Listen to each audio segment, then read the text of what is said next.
All right. Hello, everyone. Welcome to the 411 Ground and Pound MMA podcast. We are your weekly look into the wide, wacky, wonderful world of mixed martial arts. My name is Robert Winfrey, and I am your host as per usual.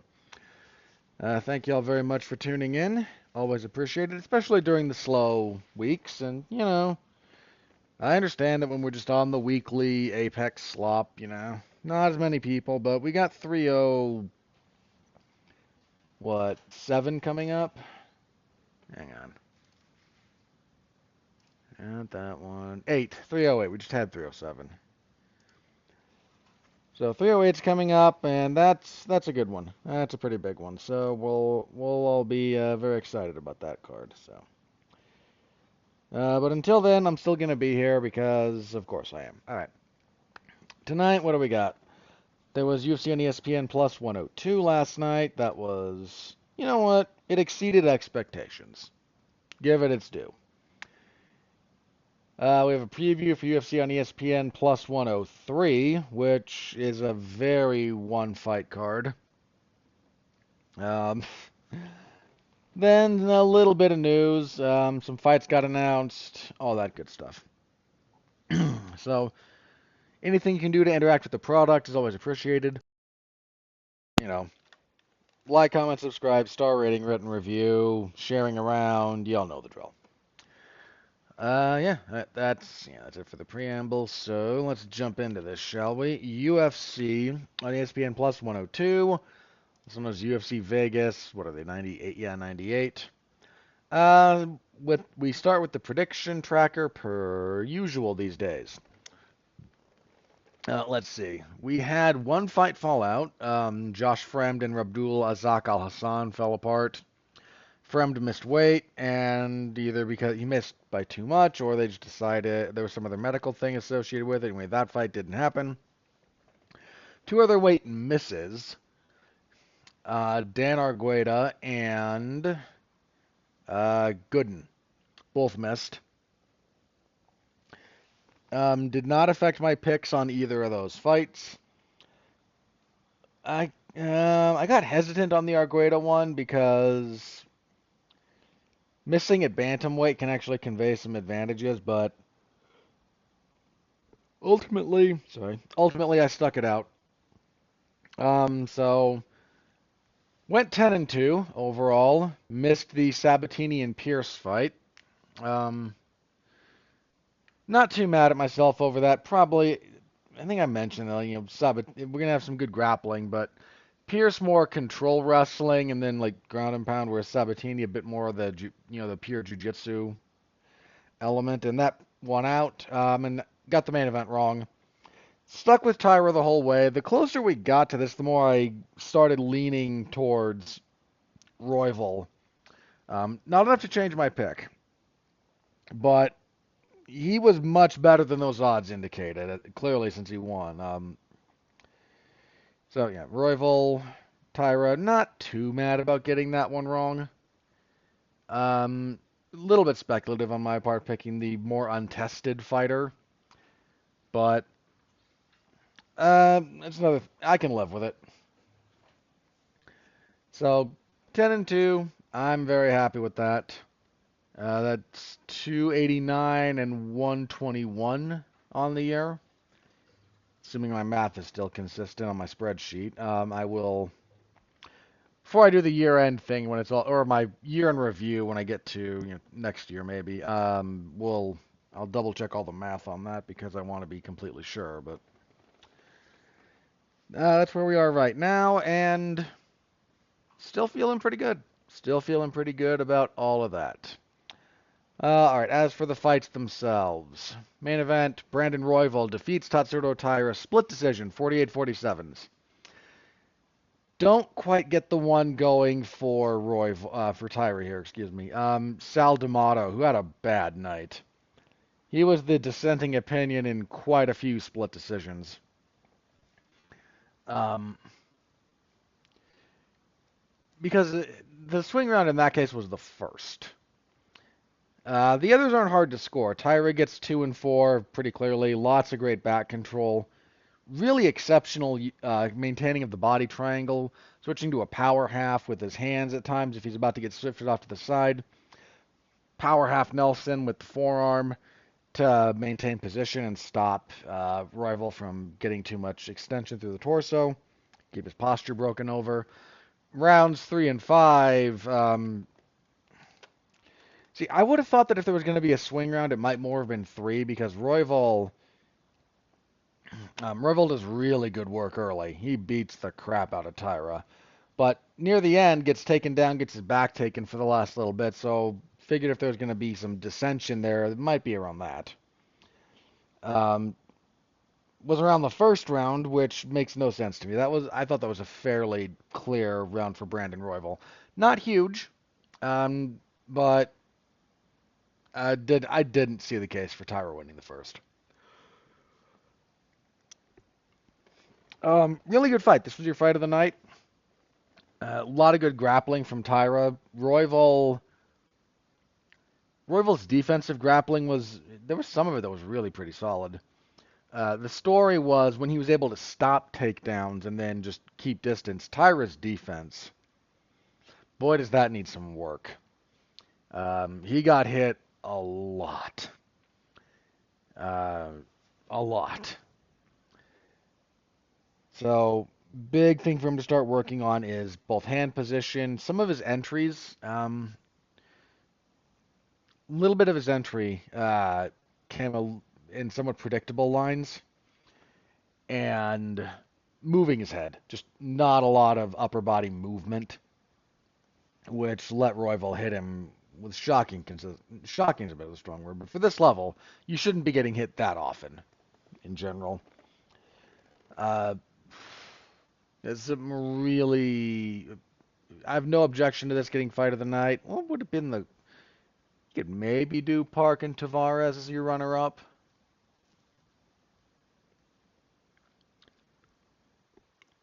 Yeah. Sorry, it's late and I'm doing this. Yeah, I go with Park and Tavares as the runner-up there.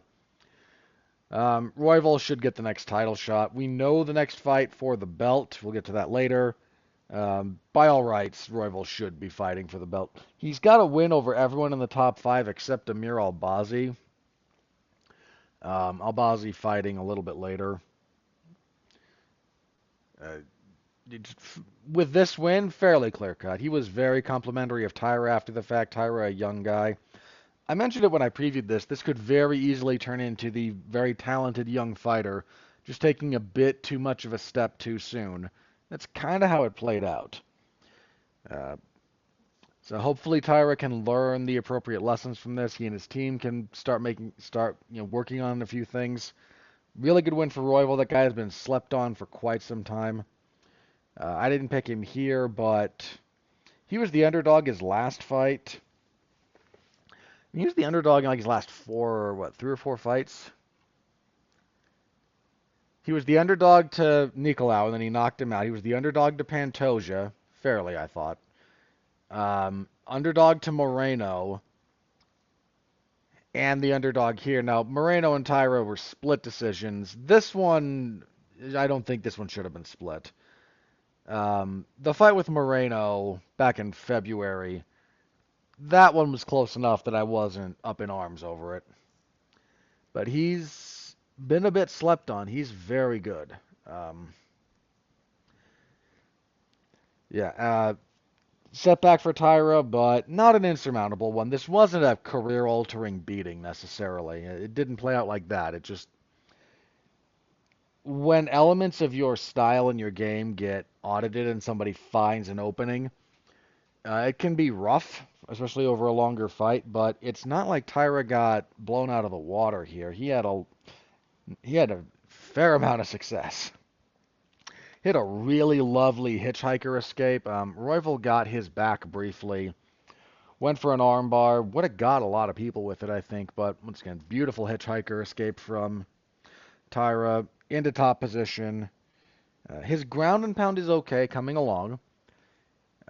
It's really the striking, in particular the defense, but just some of the more nuanced elements of it. I mean, head movement, you can argue about how nuanced it is. That's really what he needs to work on. And some of the entries. But that's all stuff that can be addressed. And for a guy who's only 23, a very, very bright future for him. I still think there's a decent chance he winds up wearing gold. But main event, good fight. Co-main event, Jun Young Park defeats Brad Tavares by split decision. Um, Not quite sure I get the split here. Tavares has the first. Let me double check the.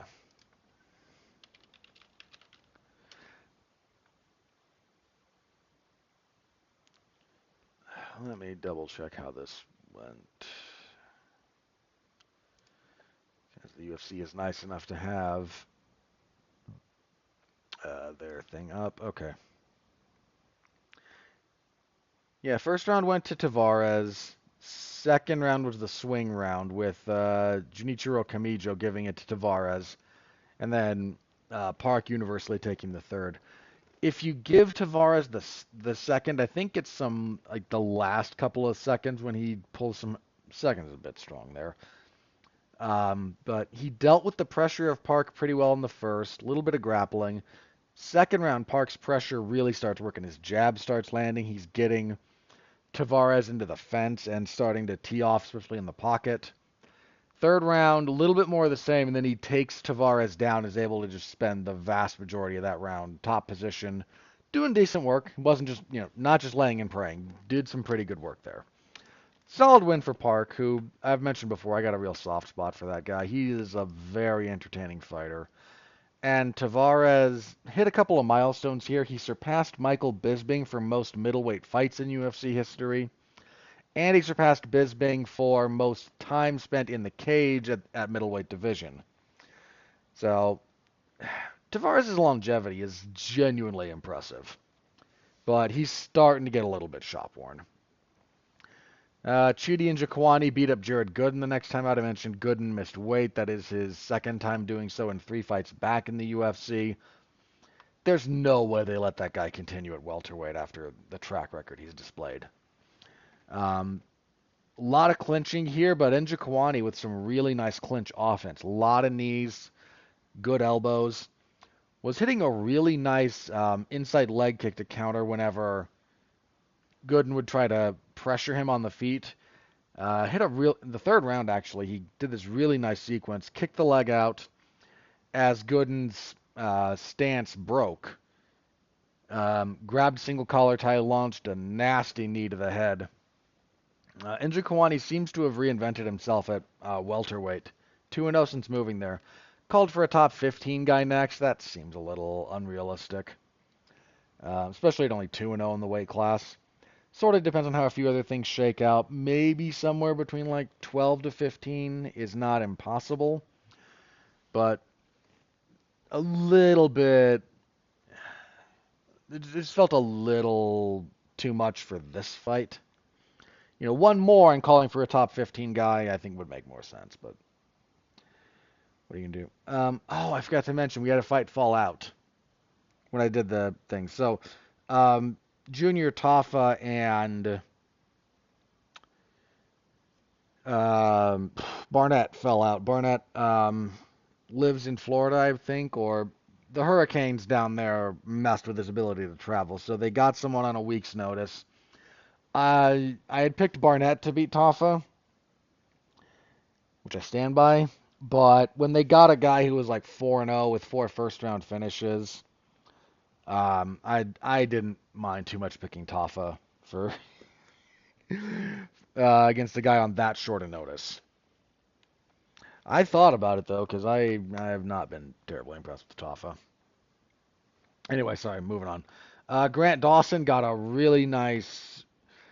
I know he had the rebound win after the loss to Bobby Green.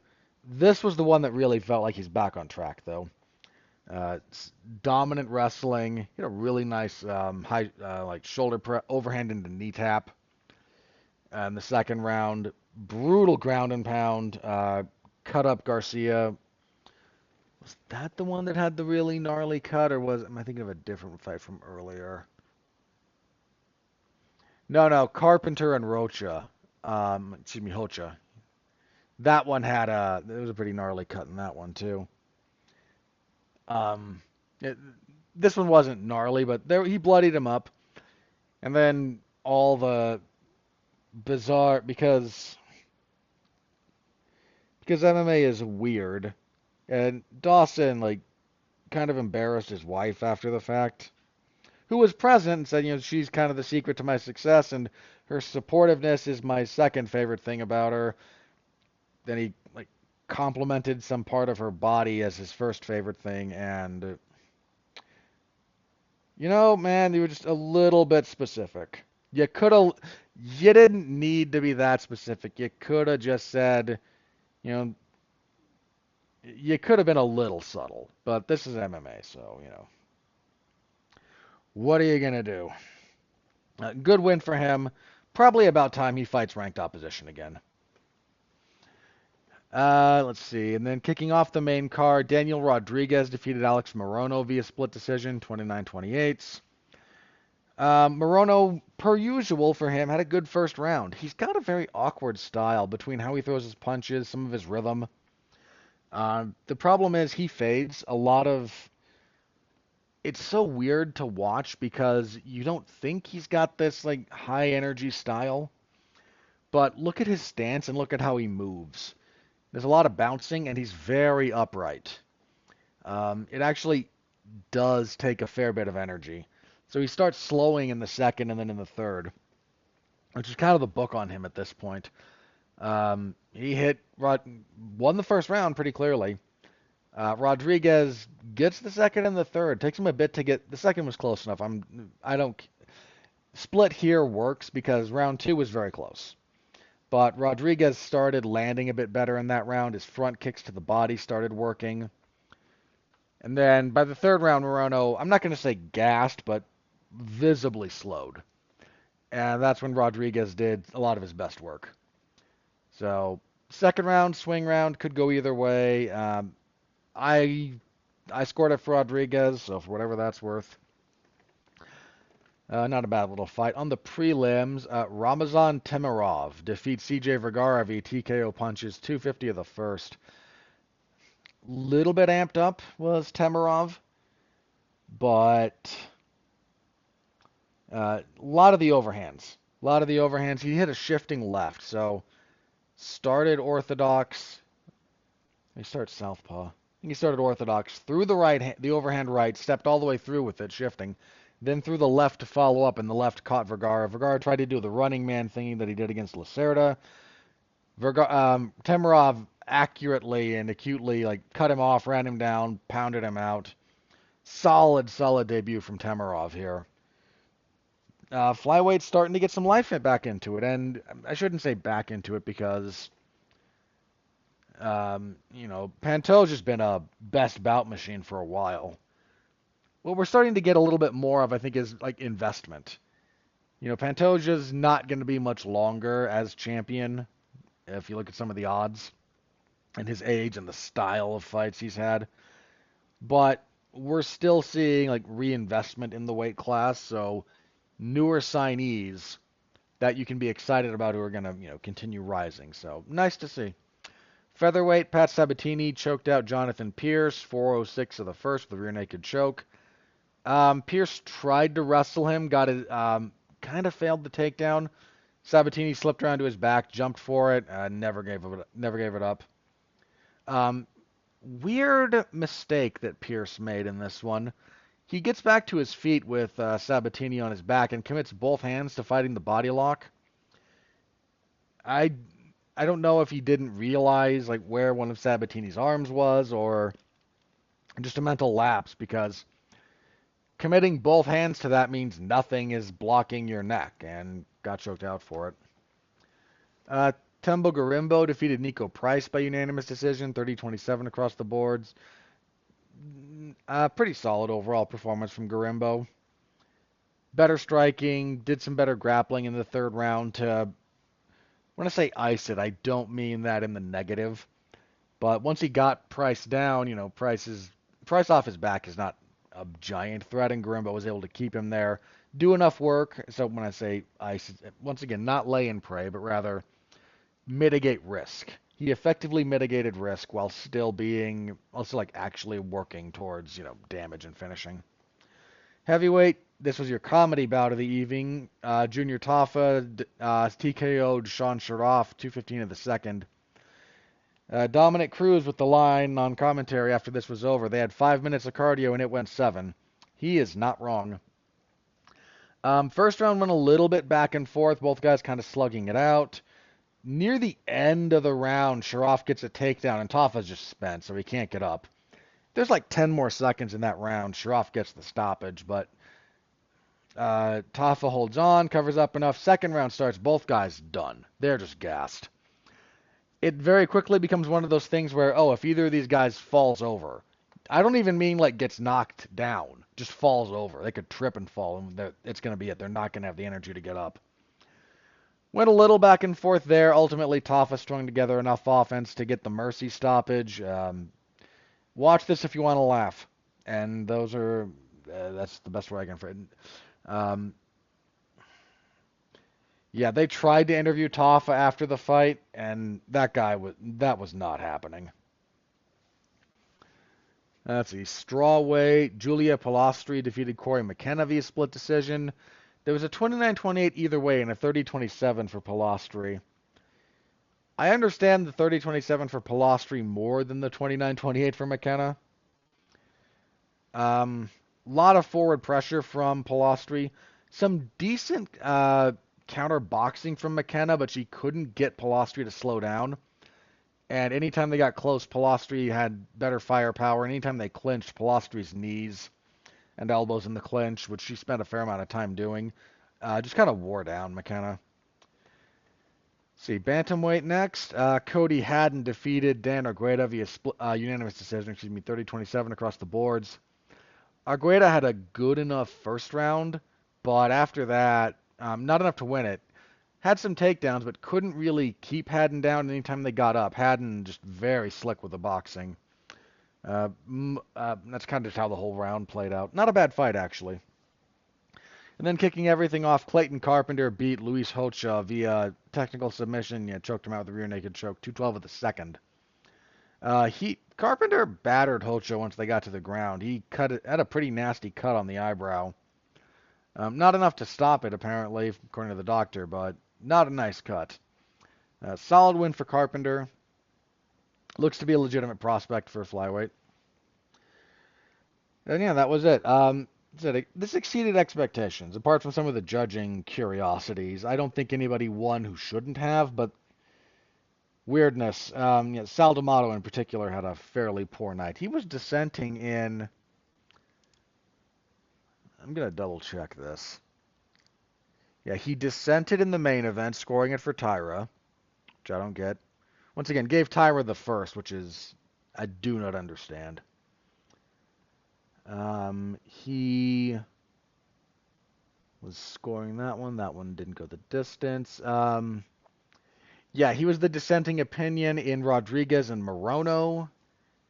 He was the only one who scored it for Morono, but which I don't understand fully, but not completely up in arms over. Just I don't quite get the second round.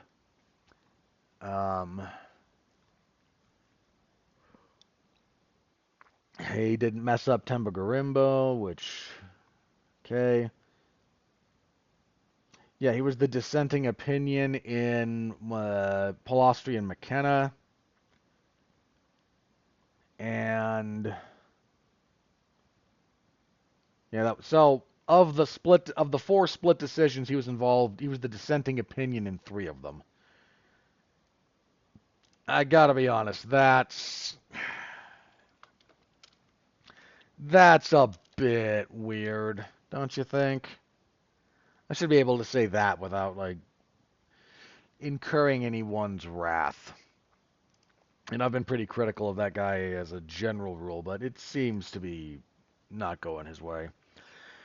Anyway, your bonuses I mentioned. Fight of the night, Roy Valentira, completely deserved. Watch that fight. It's a good one. It might go on my year-end award list. I don't know. It's going to go on my possibles. I don't know if it'll make the actual cut. Performances went to Ramazan Temirov and Clayton Carpenter.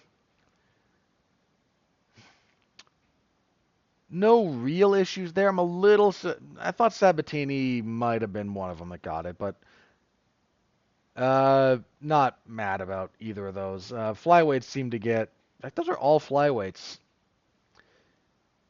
Flyweights getting a little bit of support. So full report, MMAZona411mania.com. Give it a read if you're so inclined. Y'all know the drill. It's over there. All right. I think that's everything I had there. So, oh, jeez. Did not spend a lot of time talking about that one, but I don't want to be here forever, and it's very late when I'm doing this, so. Okay. Don't mistype. Okay. Sorry about that. So, UFC on ESPN Plus 103 will be coming our way this coming Saturday. They are still in the Apex. And the most relevant fight, to the shock of no one, is the main event. It is hands down the best fight on this card. In fact, I think the second best fight is probably the fight that opens the main card. You could argue that or the co-main. My hunch is the curtain jerker will be better. But I don't know. Those three fights, order them however you choose to. The rest of this, no, just no. But main event is a good fight. Middleweight, Anthony Hernandez and Michel Pereira. Pereira at middleweight has been on a tear. I mean, he had a really good winning streak going at welterweight before he finally just moved up. He moved up last year and has been 3-0 since then. He's overall got a long winning streak, actually. 1, 2, 3, 4, 5, 6, 7, 8. Yeah, 8. Yeah. 3 finishes since moving up to middleweight. Now, he's taking a non-trivial step up in competition here. I mean, his middleweight campaign thus far consists of Andrei Petroski, Mikhail Oleksiejczuk, and Ihor Potieria. Yeah, Potieria. Oleksiejczuk is the best of those. I think by a... He didn't last the longest. That was Petroski, but Oleksiejczuk, I think, is a better fighter than Andrei Petroski at this point. So, but stepping from those guys to a guy that a lot of people have had kind of circled as a very serious threat in Anthony Hernandez. Hernandez had a rough start to his UFC run. He got caught in an anaconda choke by Marcus Perez. Then he anaconda Jun Young Park. Then he lost to Kevin Holland, and that was in 2020, and I don't mean to be dismissive of that because Kevin Holland is quite good. But starting 1-2 in his first 3, a lot of people kind of, I'm freely admit I'm a little bit guilty of this one, kind of figured, okay, that's where he is. And then since then, he's been on a tear. He hit that seated arm triangle against Adolfo Vieira, beat up Josh Fremd, choked out Marc-Andre Barrio, put Edmund Shabazian's head through the mat in the 3rd round, and choked out Roman Kopylov. That was a really good fight, actually. Not great, but both those guys looked pretty darn good. Did that in February, so Hernandez is definitely on the ascent. Pereira's a wild man. This is a really good fight. This might be the first one that tests Pereira's gas tank at middleweight because he's been getting these other guys out of there in the 1st round. Hernandez, not impossible to stop, but he's a pretty tough guy and is fairly durable, and he's got a gas tank that just doesn't stop. Hernandez has for people the size of middleweights, he has a very high fight pace. More grappler than striker, but not at all incompetent on the feet. Pereira, the wildness. The dude has power, especially at middleweight. He's been bringing the pain, and really good fight here. Just very much looking forward to it. Easily the most anticipated fight of the night. Odds lean towards Hernandez. He is the more proven guy at middleweight. He's fought better competition at middleweight than Pereira has. That all makes sense to me. I'm going to pick Hernandez here. Not by a lot, and overlooking Pereira would be a giant mistake. But Hernandez, I think, is actually poised to maybe make a move. And, well, I think Pereira definitely has more upside at middleweight than he did at welterweight. This seems like a very tough stylistic matchup for him, especially if this gets out of the first round. Early, this is very dangerous for Hernandez. Get past the 6-7 minute mark, and I think this shifts even heavier in his favor. Co-main event: Rob Font and Kyler Phillips. Kind of interesting here. Font coming off of that loss to Diego Lopez, where he stepped in on literal hours' notice. Font 37. That's starting to catch up. No, sorry. I'm mistaken. Who? Dan Ige. It was Ige, not Font. Okay, my mistake. I apologize. Font's still on a rough stretch. Font is 1-4 in his last 5. Now, here's your mitigating factor.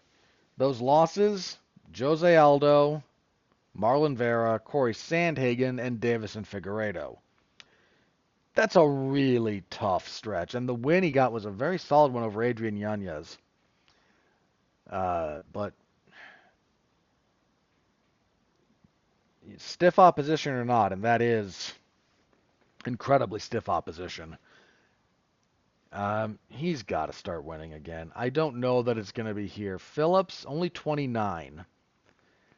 And his only loss in the UFC was a majority decision to Raulian Paiva. He just got a little overeager in that one. Like, gassed himself out down the stretch. His last couple of wins over he's on a 3-fight winning streak. Wins over Marcelo Rojo, Hani Barcelos, and Pedro Munoz. The Barcelos and Munoz wins are very, very quality. This is kind of to see who's coming and who's going at this point at bantamweight. And Font, much respect to him, but he might be on the decline here. I don't think... Ooh. Okay, I'm going to go with Phillips for the aforementioned reasons, but you can get like plus 300 on Font in some places. I'm going to just put it like this. I don't think that's accurate. Phillips is dynamic and definitely a hard puncher, but Font is better than that. Unless he's really fallen off, and I don't know that the Figueiredo loss indicated to me that he has dramatically fallen off. And for him to be plus 300 here, that seems to indicate a more dramatic fall off than I think he's had. Still going with Phillips, but if you're the gambling type and you're just looking for value, that much plus money on Font, just a thought. Flyweights next: Charles Johnson and Sumudarji. Let's see. Sumudarji, 2-fight losing streak to Matt Schnell and Tim Elliott. The Elliott fight was up at bantamweight. He took that on short notice, if memory serves. However, that was December of last year, so he's been out for a while. He was supposed to fight Josh Van back in June, and that he pulled out of that one. I'm probably going with Charles Johnson here. I'm generally a pretty decent believer in him. 16-6. He is better than his 5-4 record indicates for the UFC. He's on a 3-fight winning streak right now. Stopped Joshua Van. It was a pretty good fight too. No problem personally going with Johnson here.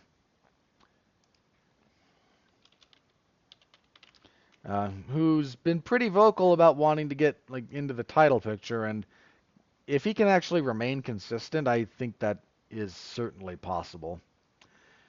Bantamweight next: Brady Hiestand and Jake Hadley. Hiestand 8-2. Well, 3-1 in the UFC. So 3-0, sorry, 3-fight winning streak since losing to Ricky Tercios in 21. Beat Garrett Armfield his last time out. Hagley is 11-3. Oh yeah, the White Kong. I think they just call him Kong now because it's slightly less racist or racial. 3-3.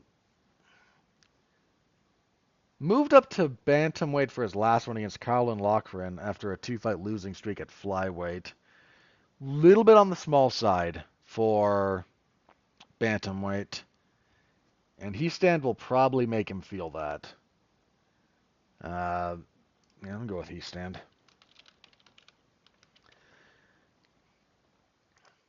That said, Hadley is a little on the smaller side at bantamweight, but I don't think he is too small for bantamweight. But his punching power seems to be a bit of an issue in this weight class too. Enough for me to all conspire and make me go Heastand. Featherweight, Darren Elkins and Daniel Pineda. This is the kind of fight Elkins tends to win. He's coming off a win over TJ Brown. I'm going to pick Elkins. He's 40. And the man's brain is going to be Swiss cheese in 5 years. If you want to read something kind of tragic. So, the UFC put forth, and I mentioned this a little bit ago, there's a proposed settlement for just the UFC and the Kung Lee group for that class. And fighter testimonials have been pouring in. Because when you get to this point, if you're trying to sway the judge, right, because the judge still has to sign off on your plea agreement, on your settlement. This isn't a plea, but on your settlement agreement. And so a bunch of fighters are writing these, declarations to say, hey, I understand that there could be more money at stake if this goes all the way through, but we need money. And some of them, they're just tragic, man. Vanderlei Silva's, that dude is paying the price for his gym wars and his actual wars. Fabricio Verdum, the only guy who doesn't mention that he is like dealing with chronic health conditions is Lyoto Machida. I think the most disturbing one might have been Shane Carwin's, if we're being honest. Because Shane Carwin has an engineering degree. And he mentions in his thing, and unless he's lying, and don't lie on these kinds of things, people, some of the residual effects of his fighting career has made it impossible for him to hold down a job using that skill set. And that dude did not take a boatload of damage, believe it or not. I think the only guy who really beat him up was JDS. Might have been some, but if you look at you can look at his statistics, he did not absorb a tremendous amount of damage. Now, granted, JDS, dude could thump, but that's just tragic. That to do it as all things considered, relatively low damage as he did, and to already be suffering some of the after effects. Yeah, it's a thing. Watching Darren Elkins get his face turned into hamburger again. That's the thing here. Daniel Pineda is also another older guy, 39. Bit of a tough stretch here. 2-fight losing streak to Alex Caceres and Nathaniel Wood. Pineda's solid, but as I said, this is the kind of fight that Elkins tends to win. And Elkins the underdog. He's taking a lot of damage. I think I picked him to beat TJ Brown because same logic, but I think Pineda might. I don't know. I'm going with Pineda. I talked myself out of that one. Might regret it, but And then the other fight I'm personally looking forward to, kicking off the main card, we have Matthews Nicolau and Asu Almabayev. Nicolau, rough two-fight stretch here, getting knocked out by both Brandon Royval and Alex Perez. He had a really good winning streak going for a while.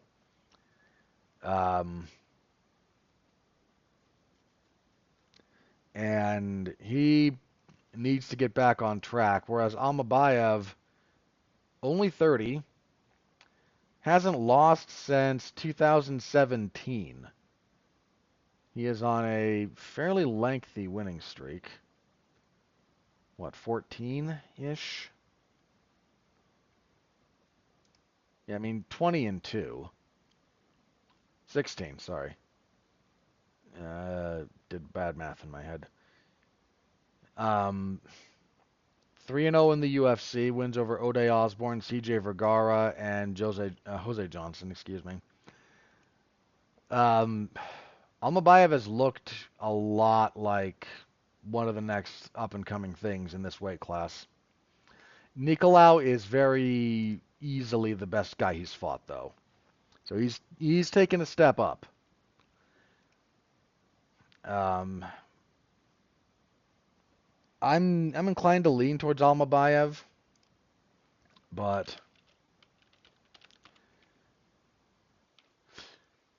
does he spell that differently than it's listed? Hang on, I gotta check this now. Because I've seen his last name spelled. No, that is correct. Okay, I've seen it spelled a few different ways. But that's a really good fight. Definitely looking forward to that one.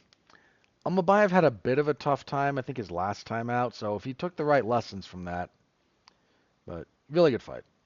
On the prelims, we have Brad Katona and John Matsumoto.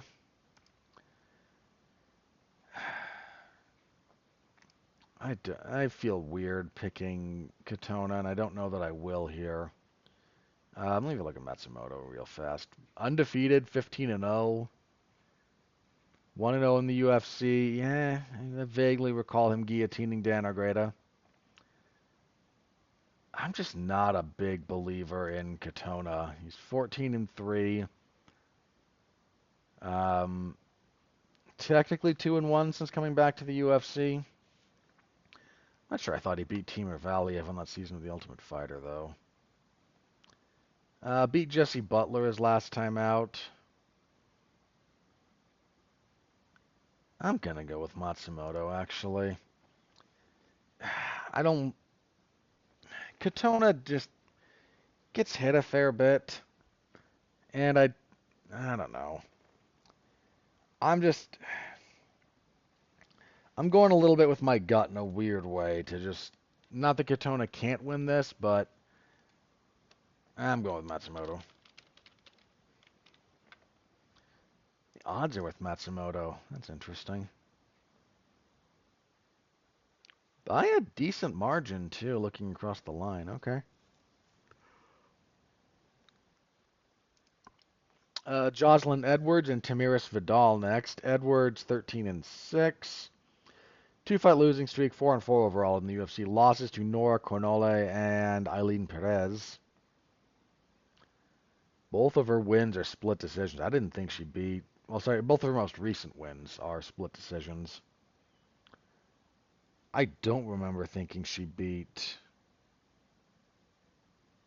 Ji-Yeon Kim, but... Vidal, 7-3. 1-2 in the UFC. Won her UFC debut and is then lost to Montserrat Rendon and got stopped by Melissa Gatto. That's troubling. Didn't she the one who got hit in the? She got hit in the chest, and that wound up leading to the stoppage, which is a perfectly legal blow, by the way.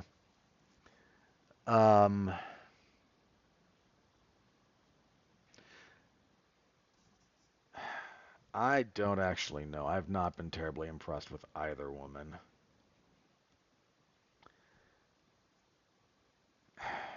Odds are with Edwards. I think that'll be good enough for me in this case.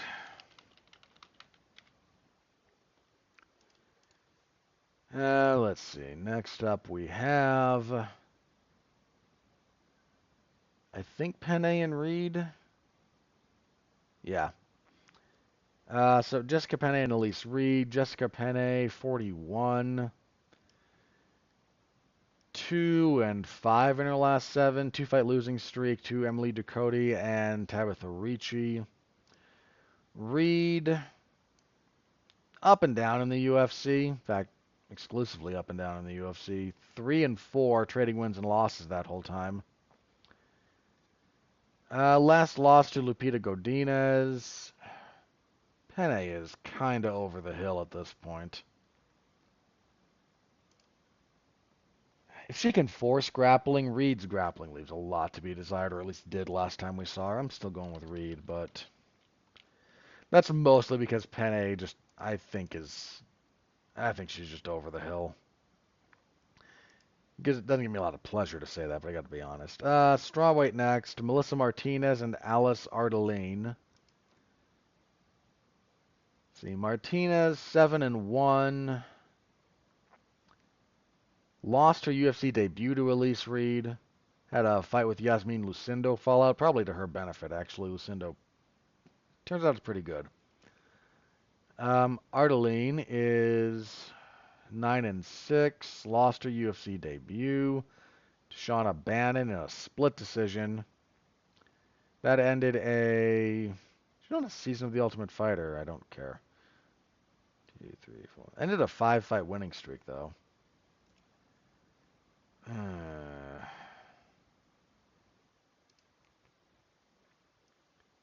I don't know about this one.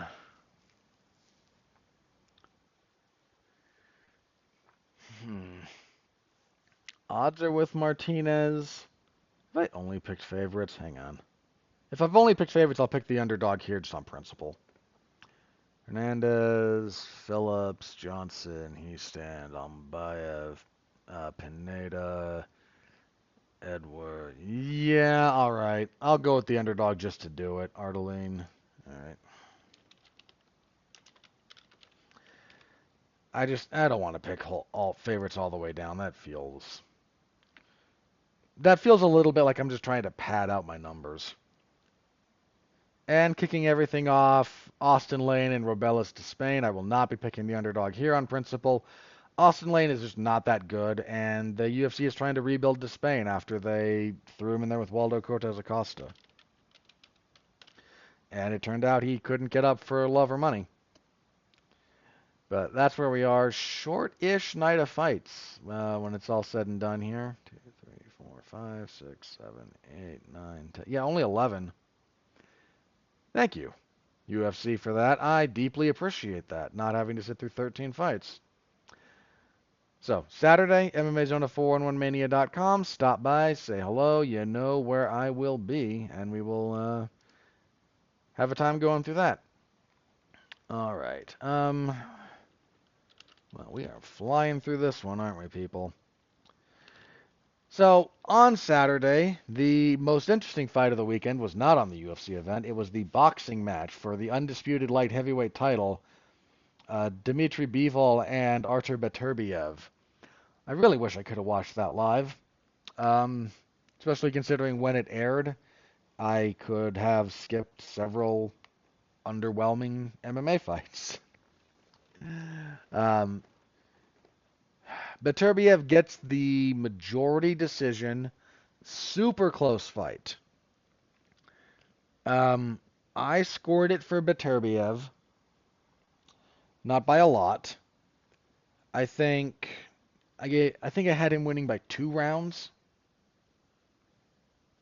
And one of those I'm not sold on. I need to rewatch it actually and see if I'm gonna stand by that.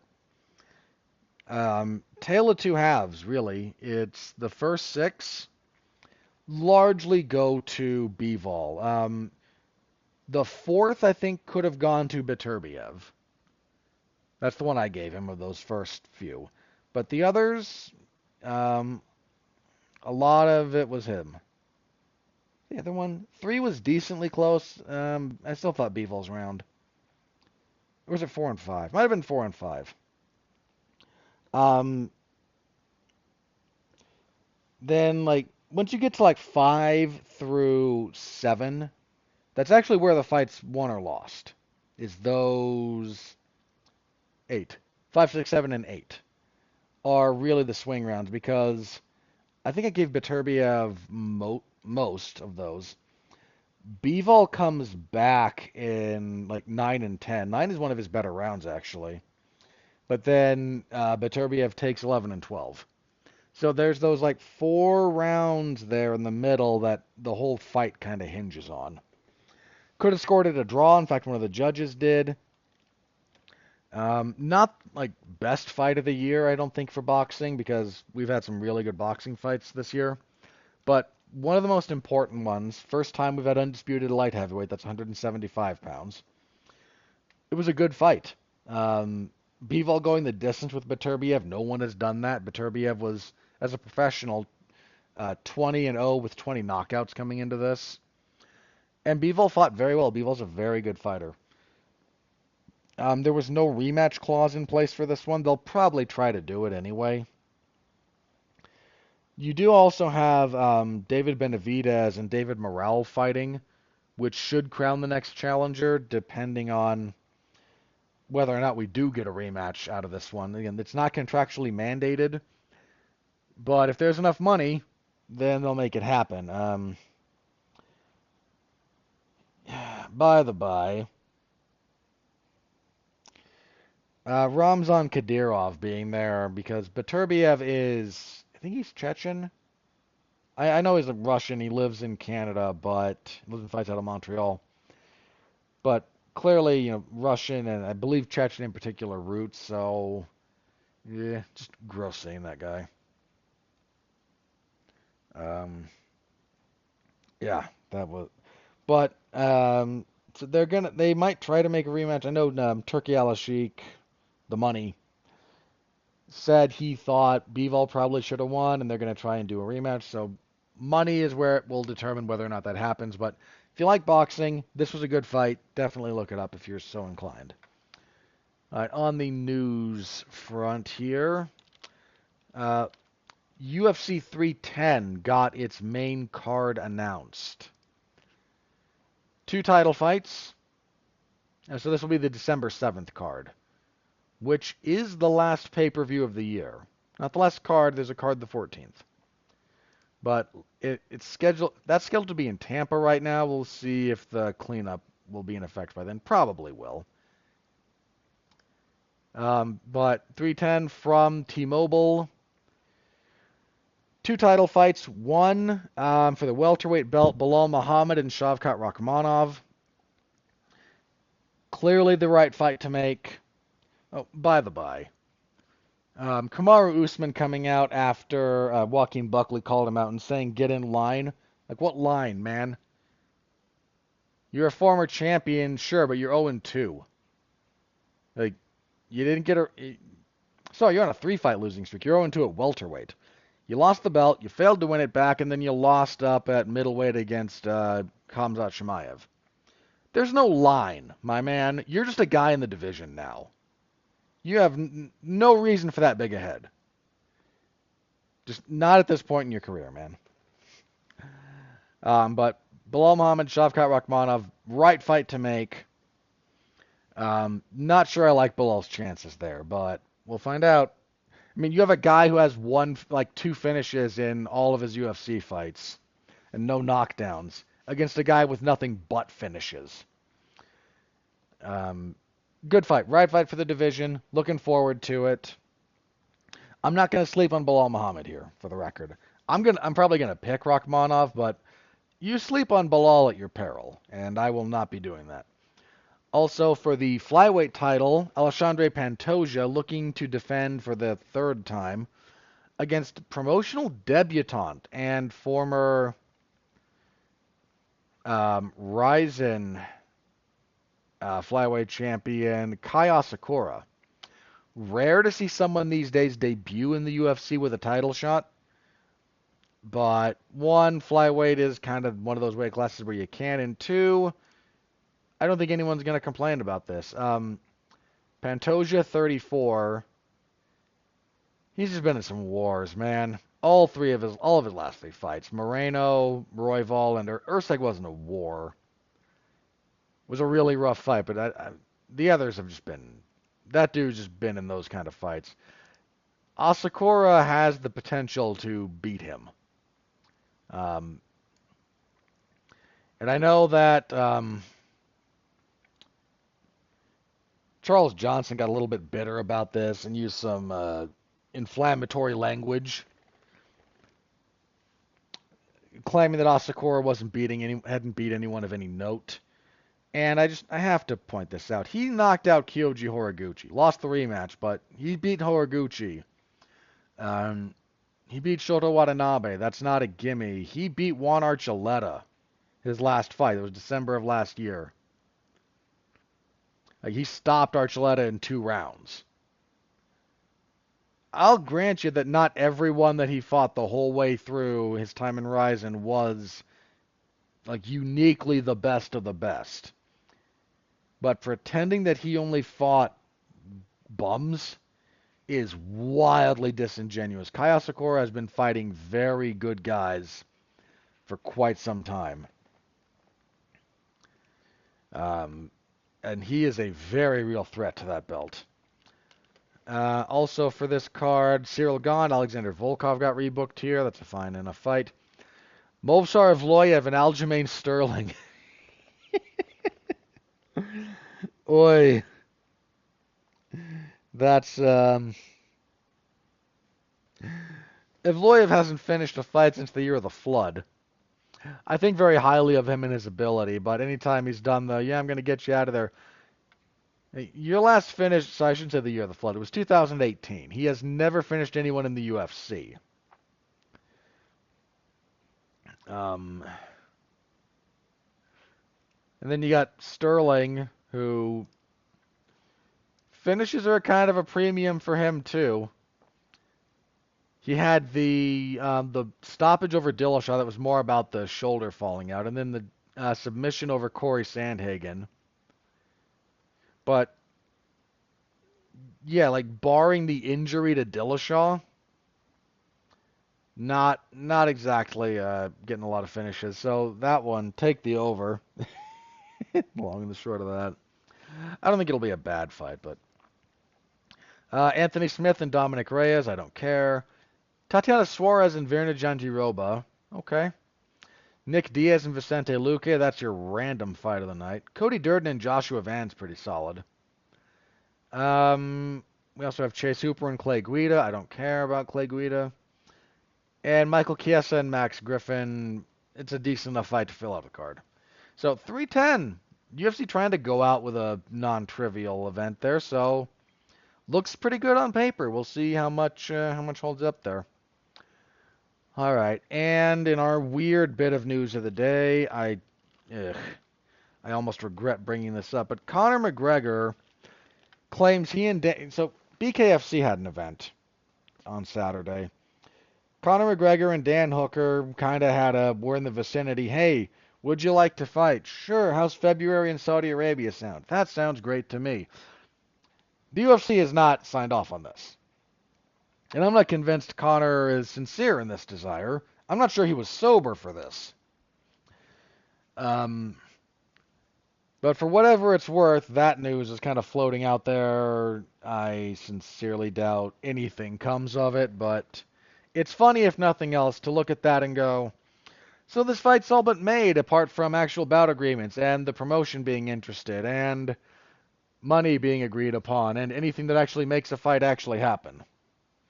Because that's where we are with the Conor circus. Alright, about to hit the hour mark.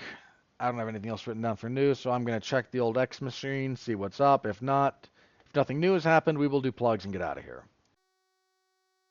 Alrighty. No, nothing new there of any real interest, so let's go ahead and do plugs. There's not going to be a Damn You Hollywood this week. There was tentatively one on the schedule for Megalopolis, but the Hurricanes messed with Mark Radulich, and he's safe. Everything's good over there, but theaters aren't really up and running. It's a little bit I think his internet is back up, but I'll have to double check that. Anyway, um, variety of reasons, that one's just not happening. There's another podcast. There's a triple feature. They'll be doing that Monday instead. Um, I have double check this. I think I only have no. I have two others this week. So Tuesday, I will be part of the TV party for Ash vs. Evil Dead Season 2. And then Thursday, there's a triple feature of streaming films, Salem's Lot, Apartment 7A, and Mr. Crockett's World. I will be doing that alongside Alexis Hana and anybody else. Might just be me and Mark. Or me and Alexis. Mark's not on that one. Okay. Yeah, so tune in for that if you're interested in any of that other stuff. My usual coverage, WWE SmackDown on Friday, UFC events on Saturday. So, 19th, I will have UFC on ESPN Plus 103. So tune in for that if you're so inclined. Next week, we will be back here. And we will review UFC on ESPN Plus 103 and preview UFC 308, Topuria versus Holloway. I am pumped for that one. Hopefully you are too. All right, that's it for me, everybody. Thank you all very, very much. I appreciate the heck out of you. Stay safe out there, more so than now than ever, and continue to be well, be safe, and behave.